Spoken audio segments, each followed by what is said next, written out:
L'electricitat és un element indispensable per a la nostra societat. Sense electricitat no podríem fer moltes de les accions que formen part del dia a dia, com encendre el llum, desplaçar-nos, navegar per internet. Perquè tot això sigui possible, és tan important generar-la com fer-la arribar als centres de consum. En aquest procés, a més de les centrals elèctriques, hi té un paper clau la xarxa de transport que transporta l'electricitat i les subestacions i els centres de transformació que són els encarregats de distribuir-la. De ben segur que molts de vosaltres sabeu com es transporta l'electricitat, però algú sap com es distribueix? Les subestacions. Podem dividir les subestacions en dos grups, les que eleven la tensió de l'electricitat i les que la redueixen. Les subestacions elevadores se situen a prop de les centrals i tenen la funció de recollir el corrent elèctric a mitjana tensió entre 6 i 21 kV i elevar-lo a alta o molt alta tensió. D'aquesta manera, després de passar per la subestació, l'electricitat tindrà uns valors d'entre 110, 220, 380 i 400 kV. L'objectiu d'aquestes subestacions és facilitar el transport de l'electricitat i assegurar el mínim de pèrdues durant el llarg recorregut. D'altra banda, a prop dels nuclis urbans hi ha les subestacions de distribució, que redueixen la tensió de l'electricitat rebuda a valors que oscil·len entre els 6 kV i els 33 kV. Finalment, quan passa pels centres de transformació, la tensió de l'electricitat s'adapta a les condicions d'una bona distribució. Tant si eleven la tensió com si la redueixen, les subestacions necessiten un transformador per poder dur a terme les seves funcions. Aquests transformadors poden ser elevadors o reductors. Quan l'electricitat entra en un transformador, troba 3 nuclis de ferro. Recordem que el corrent elèctric és trifàsic, per tant, hi ha un nucli de ferro per fase.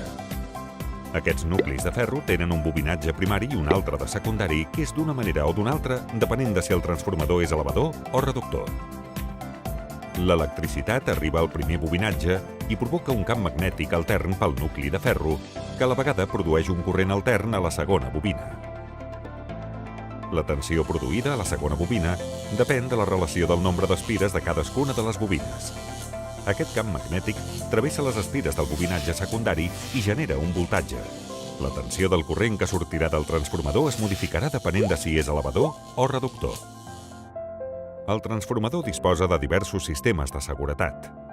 Els que vetllen perquè funcioni correctament, com la temperatura de l'oli i els parallamps, i els sistemes actius i passius de contraincendis, com ara canonades d'aigua, una base de pedres de riu, murs pantalla. També podem classificar les subestacions depenent de la construcció. N'identifiquem 2 tipus. A. Subestacions aèries. B. Subestacions encapsulades. Les subestacions aèries se situen normalment als afores de la ciutat i fan servir aire com a material aïllant. Cal que hi hagi una distància entre les fases i les estructures per evitar els arcs elèctrics.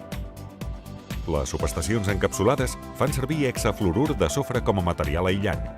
Això permet que els interruptors estiguin més a prop els uns dels altres i, per tant, que la subestació no ocupi tant d'espai. Vegem com funciona una d'aquestes subestacions.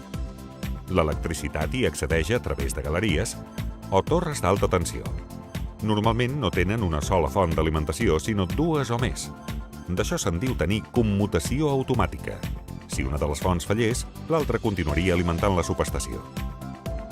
L'electricitat passa per diversos equips d'alta tensió, interruptors, transformadors d'intensitat i de tensió, que controlen que el corrent elèctric circuli correctament i en protegeixen l'accés al transformador, que en reduirà la tensió.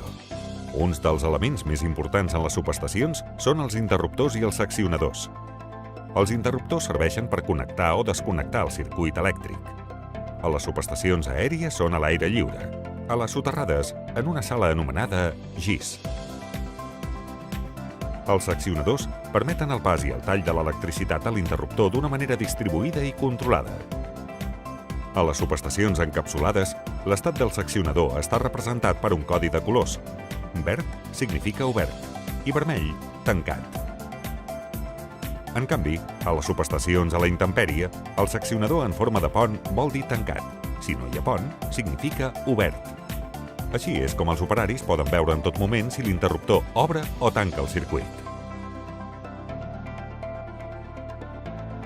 Un cop reduïda la tensió del corrent, l'electricitat passa a la sala d'interruptors de mitja tensió que controlen que estigui en les condicions adequades per sortir de la subestació i ser distribuïda.